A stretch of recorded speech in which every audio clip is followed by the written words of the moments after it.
તો હવે આપણે હાઇડ્રોકાર્બનનું બંધારણને આધારે વર્ગીકરણ જોઈએ તો કહી શકાય કે હાઇડ્રોકાર્બનને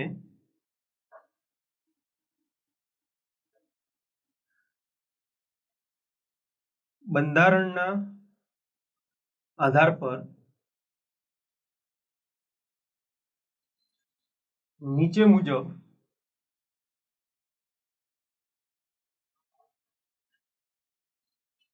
વર્ગીકૃત કરી શકાય છે।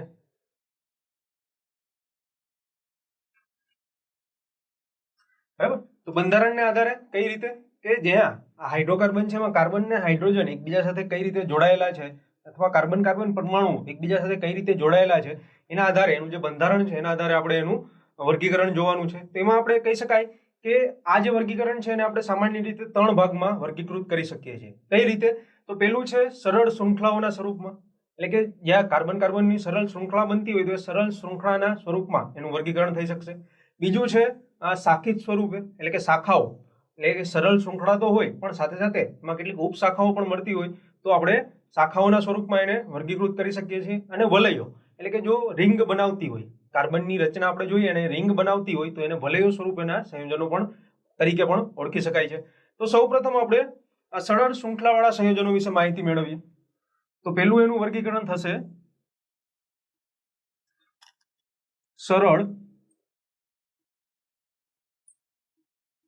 શૃંખલાવાળા સંયોજનો। તો સરળ શૃંખલાવાળા સંયોજનોમાં કઈ રીતે કહી શકાય? તો આપણે એમાં કહી શકાય કે આ જે સરળ શૃંખલાવાળા સંયોજનો છે એમાં દરેક જે કાર્બન, જેટલા પણ કાર્બન હોય એ દરેક કાર્બન એક સીધી હરોળમાં જોડાયેલા હોય તો આવા સંયોજનોને આપણે સરળ શૃંખલાવાળા સંયોજનો તરીકે ઓળખીએ છીએ। તો આપણે એની વ્યાખ્યા લખવી હોય તો કહી શકાય કે અહીં દરેક કાર્બન પરમાણુ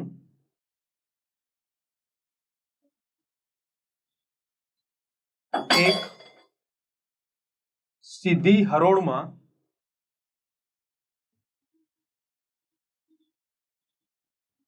જોડાયેલ હોય છે। બરાબર, જેટલા પણ કાર્બન પરમાણુ હોય એક સીધી હરોળમાં જોડાયેલા હોય છે। કઈ રીતે? તો આપણે ઉદાહરણ સાથે સમજીએ તો કહી શકાય કે સપોઝ આપણે લખી શકીએ કે ઉદાહરણ તરીકે જોવું હોય તો જેમ કે આપણી પાસે 4 કાર્બન પરમાણુ આપણે લઈએ છીએ તો 4 કાર્બન પરમાણુઓ એકબીજા સાથે આ રીતે સીધી શૃંખલામાં, સીધી હરોળમાં જોડેલા હોય, બરાબર। અને એની બાકીની આપણે ખબર છે કે કાર્બનની સંયોજકતા 4 છે એટલે બાકી બચેલી જે સંયોજકતા કાર્બનની છે એ આપણે હાઇડ્રોજન વડે સંતોષવાની છે। તો અહીંયા બાકી જેટલા બી બચશે ત્યાં આપણે હાઇડ્રોજનને જોડીશું।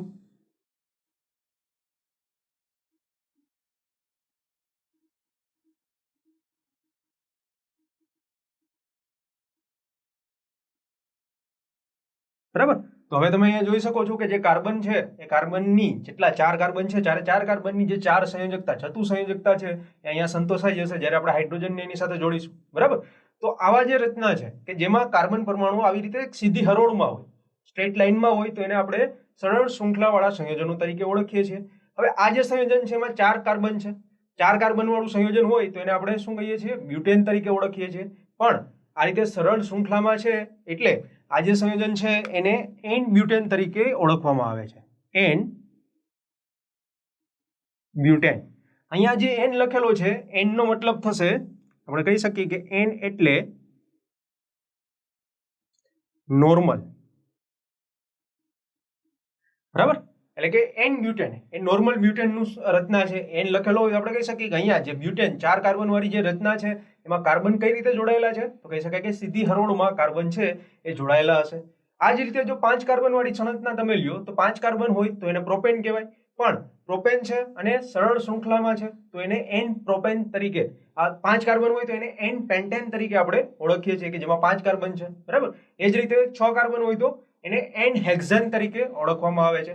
એટલે કે જેટલા અહીંયા જે આગળ એન આપણે દર્શાવીએ છીએ એનનો મિનિંગ થશે નોર્મલ, એટલે કે એનું બંધારણ એક સીધી હરોળમાં નોર્મલ સ્વરૂપે આવેલું છે, બરાબર। એટલે કે એન આગળ આપણે લગાડીએ છીએ જ્યારે તમારું બંધારણ છે એ સરળ શૃંખલાવાળા સંયોજનો સ્વરૂપે તમને જોવા મળતું હોય ત્યારે। હવે એનું જો બીજું વર્ગીકરણ આપણે જોઈએ તો બીજું ભાગ આપણે કહી શકાય કે શાખીય શૃંખલાવાળા સંયોજનો। બીજું આપણે કહી શકીએ શાખીય શૃંખલાવાળા સંયોજનો।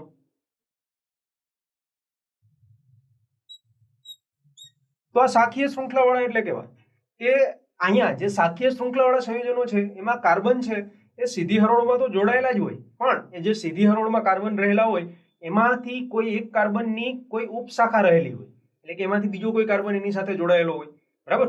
તો આવા જે સંયોજનો છે એને આપણે શાખીય શૃંખલાવાળા સંયોજનો તરીકે ઓળખીએ છીએ। તો આપણે એની વ્યાખ્યા આપવી હોય તો કહી શકાય કે દરેક કાર્બન પરમાણુ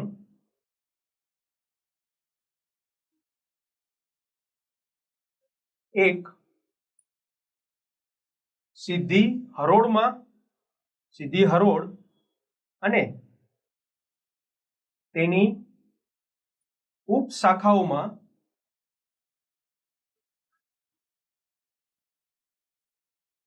જોડાયેલ હોય છે, બરાબર। સીધી હરોળ તો હોય પણ એ સિવાયની એક ઉપશાખા હોય તો ઉપશાખામાં પણ જોડાયેલા હોય, તો આવા સંયોજનો છે ને શાખીય શૃંખલાવાળા સંયોજનો તરીકે આપણે ઓળખીએ છીએ। એના પણ આપણે ઉદાહરણ જોઈએ તો લખી શકાય કે જેમ કે પેલું ઉદાહરણ આપણે જોઈએ, 4 કાર્બન વાળું આપણે ઉદાહરણ લઈએ તો એમાં 3 કાર્બન કંઈક આ રીતે જોડાયેલા છે સીધી હરોળમાં, અને જે વચ્ચેનો કાર્બન છે એની કાર્બનની સાથે એની એક ઉપશાખામાં બીજો એક કાર્બન જોડાયેલો છે, અને આ જેટલા પણ કાર્બન છે એની સંયોજકતા ચતુસંયોજકતા પૂર્ણ કરવા માટે એની સંયોજકતા જેટલી બાકી છે જે સંતોષાયેલી નથી ત્યાં આપણે હાઇડ્રોજનને જોડીશું।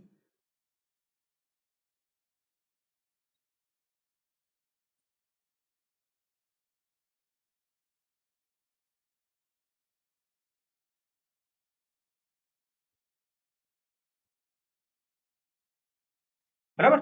તો આવી જે રચના છે અહીંયા જુઓ, જે વચ્ચેનો કાર્બન છે એની એક ઉપશાખા સાથે એટલે કે એની એક બીજી એક શાખા છે અને એની સાથે બીજો એક કાર્બન જોડાયેલો છે, તો આવી જે સંરચના બનતી હોય જેને આપણે શાખીય શૃંખલાવાળા સંયોજનો કહીએ છીએ।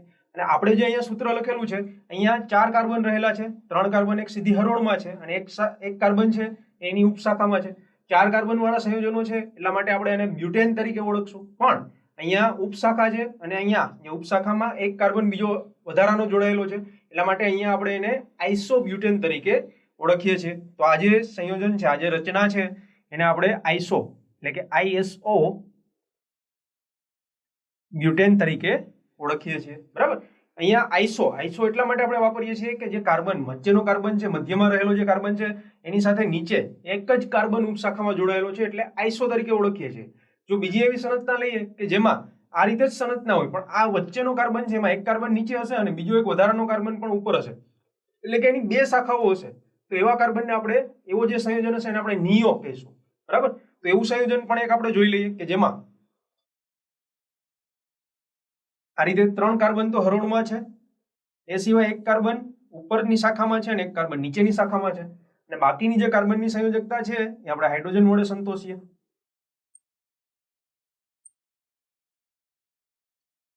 તો અહીંયા હાઇડ્રોજન જોડાયેલો હશે, અહીંયા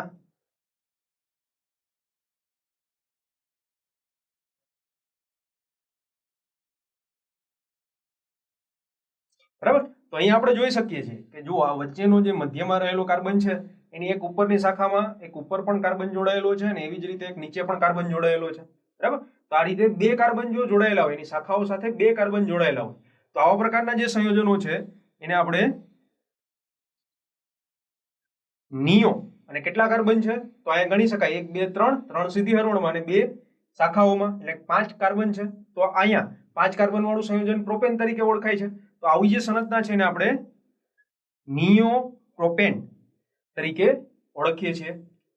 સોરી, નિયોપ્રોપેન નહીં, નિયોપેન્ટેન, કારણ કે આપણી પાસે અહીંયા કેટલા કાર્બન છે 5 કાર્બન રહેલા છે, તો 5 કાર્બન વાળી જે સંયોજના હોય એને આપણે પેન્ટેન નિયોપેન્ટેન તરીકે ઓળખીએ છીએ, બરાબર। 5 કાર્બન એટલે પેન્ટેન, 3 કાર્બન હોય તો પ્રોપેન કહેવાય, બરાબર। તો અહીંયા આપણે જોઈએ કે 3 આ સીધી હરોળમાં અને બાકીનો જે વચ્ચેનો કાર્બન છે એની સાથે 2 શાખાઓમાં છે, એ ટોટલ કાર્બન 5 છે જેને પેન્ટેન તરીકે ઓળખાય છે। એટલે કે આ જે સંરચના છે કે જેમાં 2 કાર્બન અલગ અલગ શાખાઓમાં હોય તો એને નિયોપેન્ટેન તરીકે આપણે ઓળખીએ છીએ। તો આજે આપણે જોયું એ શાખીય શૃંખલાવાળા સંયોજનોનું વર્ગીકરણ છે। હવે ત્યારબાદ આપણે વલયોવાળું જે સંયોજનો છે એના વિશે માહિતી મેળવીએ, તો એનું ત્રીજું ભાગ થશે વલયોવાળા સંયોજનો। તો હવે આપણે ત્રીજો પ્રકાર જોઈએ કે જે આપણે કીધું હતું વલય રચના વાળા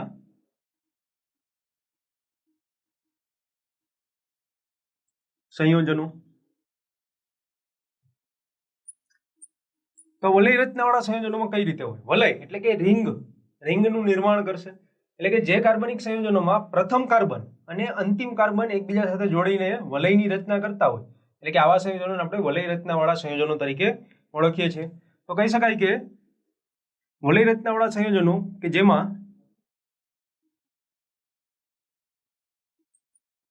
કાર્બનિક સંયોજનમાં રહેલા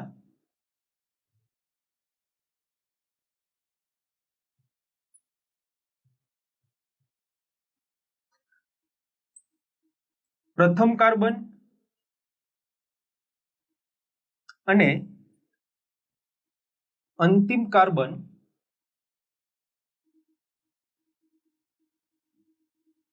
એકબીજા સાથે જોડાઈને વલયની રચના કરે છે. બરાબર, વલય એટલે કે રિંગ. આપણે લખી નાખ્યું વલય એટલે કહી શકાય રિંગની રચના કરે છે, ગોળાકાર રચના બનાવશે. એટલે કે પહેલો કાર્બન ને છેલ્લો કાર્બન, પહેલા કાર્બન થી ચાલુ કરીએ, જેટલા પણ કાર્બન જોડાયેલા હોય એમાં છેલ્લો કાર્બન આવે, છેલ્લો કાર્બન ફરીથી પહેલા કાર્બન સાથે જોડાઈ જશે. એટલે એક પ્રકારની રિંગ આપણે કહીએ કે ગોળાકાર આકૃતિની રચના કરે છે. બરાબર. તો હવે આ સંયોજનો કેવા પ્રકારના હોય તો એના ઉદાહરણ આપણે જોવા હોય તો લઈ શકાય કે જેમ કે આપણે એક 6 કાર્બન વાળું સંયોજન જોઈએ છે કે 6 કાર્બન લઈએ આપણે,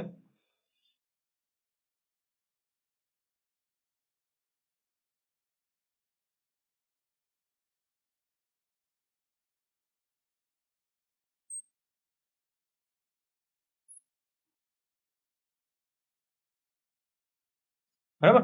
અહીંયા જુઓ 6 કાર્બન એકબીજા સાથે જોડાયેલા છે, 1 2 3 4 5 અને 6. અને બાકીની જે કાર્બનની સંયોજકતા છે એ આપણે હાઇડ્રોજન વડે સંતોષવાની છે.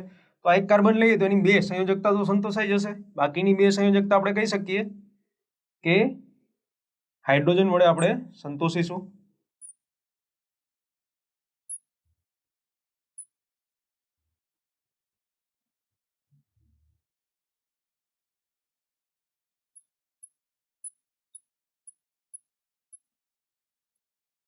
એટલે કે અહીંયા દરેક કાર્બનની જે 4 સંયોજકતા છે એ 4 સંયોજકતા સંતોષાઈ જશે.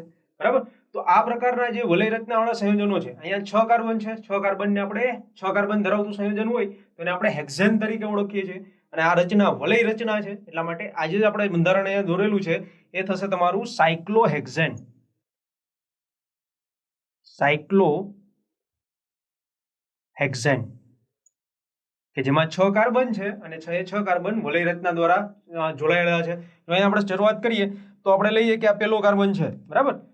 તો આને આપણે કાર્બન નંબર 1 કહીએ, 2 3 4 5 અને 6. તો જુઓ પ્રથમ કાર્બન અને છઠ્ઠો એટલે કે અંતિમ કાર્બન છે એ બંને પણ છેલ્લે એકબીજા સાથે જોડાઈને વલયની રચના કરે છે. એટલે કે આ વલય રચના વાળા સંયોજનો થશે. હવે અહીંયા આપણે જેટલા પણ ઉદાહરણો જોયા, બરાબર, સરળ શૃંખલાવાળા સંયોજનો જોયા, શાખિત શૃંખલાવાળા સંયોજનો જોયા અને સાથે વલય રચનાવાળા સંયોજનો પણ જોયા. તો અહીંયા આપણે બધા જ જે સંયોજનો હતા એ મોટાભાગે સંતૃપ્ત સંયોજનો જોયા. એટલે એવું નથી કે સંતૃપ્ત સંયોજનો જ આવી રચનાઓ બનાવે છે. ઘણી વખત અસંતૃપ્ત સંયોજનોમાં પણ તમને આવી શૃંખલા, શાખિત શૃંખલા અને વલય સ્વરૂપમાં અલગ અલગ સંયોજનો જોવા મળે છે. બરાબર. અસંતૃપ્ત એટલે કે અહીંયા કાર્બન પરમાણુ વચ્ચે દ્વિબંધ બનેલો હોય છે. તો એ જ રીતે જુઓ આપણે વલય રચનાવાળા સંયોજનો જે લીધેલા છે એમાં જ એક અસંતૃપ્ત સંયોજન વિશે આપણે વાત કરીએ તો આપણે બેન્ઝીનને આવા અસંતૃપ્ત સંયોજન તરીકે લઈ શકીએ છીએ કે જેનું અણુસૂત્ર છે C6H6. તો આપણે અસંતૃપ્ત સંયોજન બેન્ઝીન વિશે વાત કરીએ તો બેન્ઝીન કે જેનું અણુસૂત્ર છે C6H6. બરાબર. અહીંયા પણ કાર્બન 6 છે તો કઈ રીતે એની રચના હશે જોઈ લઈએ આપણે. તો 6 કાર્બન ધરાવતા સંયોજનોની જે રચના છે એ પ્રમાણે આપણે લઈએ.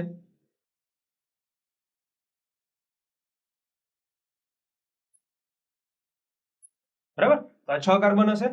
અહીંયા જે કાર્બન વચ્ચેના બંધ છે તેમાં એક બંધ છોડીને એક બંધ છે એ દ્વિબંધ તરીકે વર્તશે. એટલે કે સપોઝ કે હું અહીંયા એક દ્વિબંધ લઉં તો આ એક બંધમાં નહીં હોય, પાછું અહીંયા દ્વિબંધ હશે, પાછું અહીંયા નહીં હોય ને પાછું અહીંયા દ્વિબંધ હશે, અહીંયા નથી ને પાછું અહીંયા છે. અને હવે જે કાર્બનની બાકીની સંયોજકતા બાકી છે એની ચતુઃસંયોજકતામાંથી જે બાકી બચેલી સંયોજકતા છે એને આપણે હાઇડ્રોજન વડે સંતોષીશું. તો કઈ રીતે? તો અહીંયા જોઈ શકાય કે આ એક કાર્બન છે તો બે દ્વિબંધ અહીંયા ને એક એકલ બંધ છે એટલે 3 એની સંયોજકતા સંતોષાઈ ગઈ, એક બાકી રહેશે.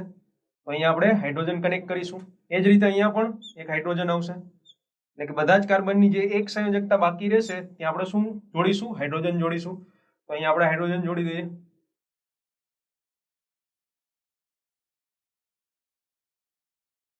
બરાબર. તો આ જે સંરચના છે આમાં જોઈ શકાય કે અહીંયા એક બંધ છોડીને એક બંધ જે તમારો છે એ દ્વિબંધ છે. એટલે કે અહીંયા આ જે દ્વિબંધ છે તો કાર્બનિક આ જે બેન્ઝીનનું સંયોજન છે એ અસંતૃપ્ત છે. અસંતૃપ્ત કઈ રીતે? એટલે કે સક્રિય કહી શકાય કે અહીંયાથી આ એક દ્વિબંધ છે એમાંથી એક બંધ તોડીને બીજા કોઈ તત્વ બીજા કોઈ પરમાણુ સાથે પણ એ જોડાઈ શકે છે. બરાબર. તો આ જે બધા આપણે સંયોજનો આપણે જે હાઇડ્રોકાર્બન સંયોજનોનું વર્ગીકરણ જોયું એમાં જે આપણે બીજા 3 પ્રકાર બંધારણના આધારે 3 પ્રકાર જોયા કે શૃંખલા સ્વરૂપે, શાખીય શૃંખલા સ્વરૂપે અને વલય સ્વરૂપે. તો આ જે બધા સંયોજનો છે જેના ઉદાહરણો આપણે લઈએ તો એમાં સંતૃપ્ત પણ હોઈ શકે છે અને કેટલાક સંયોજનોના ઉદાહરણ આપણે અસંતૃપ્ત હાઇડ્રોકાર્બન તરીકે પણ લઈ શકાય છે. અને એમાંનું આપણે વલય રચનામાં એક અસંતૃપ્ત કાર્બન હાઇડ્રોકાર્બનનું ઉદાહરણ જોયું કે જે છે બેન્ઝીન. એનું અણુસૂત્ર આપણે જોયું કે C6H6 અને એની જે કંઈક બંધારણ એની જે સંરચના આપણે જોવા જઈએ તો તમને કંઈક આ સ્વરૂપે જોવા મળે છે. અને અહીંયા આ જે બધા જ આપણે ઉદાહરણ લીધા છે એ ઉદાહરણ પરથી તમે એની ઇલેક્ટ્રોન બિંદુ રચના પણ બનાવી શકો છો. જે રીતે આપણે આગળ જોયું એ પ્રમાણે કે ઇથેન છે, મિથેન છે, બરાબર. તો એની ઇલેક્ટ્રોન બિંદુ રચના આપણે બનાવી હોય તો એ જ પ્રમાણે તમે અહીંયા બેન્ઝીન છે, પછી આપણે સાયક્લોહેક્સેન જોયું. તો આ બધા જે સંયોજનો છે એ સંયોજનોની ઇલેક્ટ્રોન બિંદુ રચના પણ તમે બનાવી શકો છો જે પ્રમાણે આપણે આગળના લેક્ચરમાં જે સોપાન જોઈએ એ સોપાનને અનુસરીને. તો અહીંયા આપણે આ હાઇડ્રોકાર્બન વર્ગીકરણ વિશે વાત કરી.